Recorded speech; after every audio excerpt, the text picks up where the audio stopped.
பரிசுத்த நாமத்திற்கு மகிமை உண்டாவதாக. இந்த காலை வேளையில் உங்கள் அனைவரையும் ஆண்டவராகிய இயேசு கிறிஸ்துவின் இன்ப நாமத்தில் உங்களை அன்போடு வாழ்த்தி வரவேற்கிறேன்.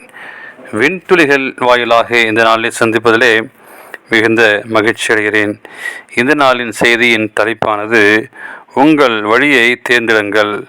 மத்தேயு 7ஆம் அதிகாரம் 14ஆம் வாக்கியம் சொல்கிறது, ஜீவனுக்கு போகிற வாசல் இடுக்கமும் வழி நெருக்கமாக இருக்கிறது, அதை கண்டுபிடிக்கிறவர்கள் சிலர்.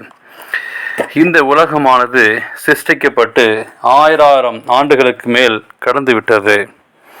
ஒவ்வொரு காலகட்டத்திலும் தேவன் பின்பற்றுவதை தெரிந்து கொள்ளும் நபர்கள் ஒரு சிலராகவே இருக்கின்றார்கள். உங்கள் ஊரிலே எத்தனையோ பேர் வசிக்கிறார்கள். வசிக்கும் 100% பேரும் கிறிஸ்துவை இரட்சகராக ஏற்றுக்கொண்டவர்களா? அப்படி இல்லை. உங்கள் சபை விசுவாசிகள் அனைவரும் உண்மையில் இயேசுவை பின்பற்றுகிறார்களா? நாம் உண்மையில் இயேசுவை பின்பற்றுகிறோமா? அப்படியானால் இல்லை. அழைக்கப்பட்டவர்கள் அநேகர், தெரிந்து கொள்ளப்பட்டவர்களோ சிலர் என்று மத்தேயு 22ஆம் அதிகாரம் 14ஆம் வாக்கியம் சொல்கிறது. அப்போது ஒருவன் ஒரு நோக்கி, ஆண்டவரே, இரட்சிக்கப்பட்டவர்கள் சில பேர் தானே என்று கேட்டார். இதுதான் இன்றும் அநேகருடைய அதகமான ஒரு கேள்வியாக இருக்கிறது. ஏனென்றால் குற்றம் பெருகிவிட்டது, தெய்வீகத்தை பார்ப்பது அரிதாக இருக்கிறது. ஏன் சிலர் மட்டும் இரட்சிக்கப்படுவார்கள்? ஆம், தேவனுக்கு பிரியமான பிள்ளைகளே, தவறான தேர்ந்தெடுத்தல், இடுக்கமான வாசல் வழியாய் உட்பிரவேசிக்கப்படுங்கள். அநேகர் உட்பிரவேசிக்க வகை தேடினாலும் அவர்களாலே கூடாமல் போகும். இயேசுவை பின்பற்ற தீர்மானிக்கப்பட்டவர்களுக்கு இயேசுவானவர் வைத்து போன சந்தோஷமும் சமாதானமும் முடிவில் நித்திய ஜீவனும் உண்டு. ஆனால் தற்காலிகமாக கிடைக்கும் உலக சிற்றின்பங்களை அநேகர் தேர்ந்தெடுத்து தங்கள் இஷ்டம் போல வாழ நினைக்கின்றனர். இது ஒரு தவறான தேர்ந்தெடுப்பு. இடுக்கமான வழியை தேர்ந்தெடுக்கும் பாதை நித்திய ஜீவனுக்கு வழிநடத்தும். இதை வெகு சிலர்தான் தேர்ந்தெடுப்பார்கள். நீங்கள் எதை தேர்ந்தெடுத்து வாழ்கிறீர்கள்? இரண்டாவதாக, உபத்திரவம். உபத்திர நிமித்தம் அநேகர் கிறிஸ்துவை விட்டு பின்வாங்குகிறார்கள். உபத்திரம் என்பது சத்தியத்தை பின்பற்ற எடுத்த தீர்மானத்தின் அடிப்படையில் இருக்கலாம், அல்லது தனிப்பட்ட வாழ்க்கையில் ஒரு உபத்திரங்களாக இருக்கலாம். எந்த உபத்திரமாக இருந்தாலும் நம்மை அவரோடு கூட நடத்தி செல்பவர் கர்த்தர் என்பதை மறுப்பவர்கள் விசுவாசம் இல்லாமல் பின்வாங்கி போவார்கள். இதனாலும் ஒரு சிலர் மாத்திரமே மிஞ்சுவார்கள்.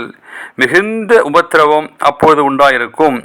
அந்நாட்கள் குறைக்கப்படாது இருந்தால் ஒவ்வொருவனும் தப்பி போவதில்லை. இவர்கள் மிகுந்த உபத்திரத்திலிருந்து வந்தவர்கள் என்று சொல்லி 7ஆம் அதிகாரம் 14 வெளிப்படுத்தல் புஸ்தகம் சொல்கிறது. நமக்கு இடையே உபத்திரவம் சோர்ந்து போகாமல் தேவனை நம்பும் சிறு கூட்டத்திலிருந்து பிரயாசப்படுவோம். மூன்றாவதாக, வஞ்சிக்கப்படுதல். யுகமாக ஜனங்கள் சாத்தானால் வஞ்சிக்கப்படுவதால் அநேகர் தங்களை அறியாமையினாலே சாத்தானின் கூட்டத்தில் சேர்ந்து விடுகின்றனர். இதனால் வெகு சிலர்தான் இரட்சிக்கப்பட்ட கூட்டத்தில் காணப்படுகின்றார்கள்.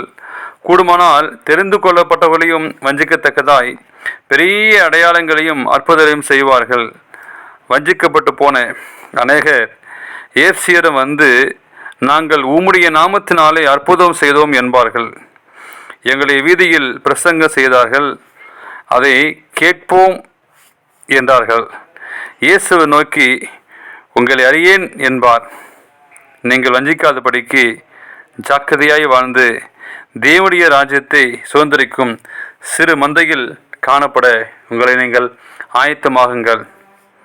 என் பிதாவினால் ஆசிரியக்கப்பட்டவர்களே ராஜ்யத்தை சுதந்திரிக் கொள்வார்கள். எனவே உங்களுக்குரிய வழியை நீங்கள் தேர்ந்தெடுங்கள். நிச்சயமாக அந்த தேவன் காட்டுகிற வழியாய் இருக்குமானால் மிகுந்த ஆசீர்வாதத்தை பெற்றுக்கொள்வீர்கள். ஆமேன்.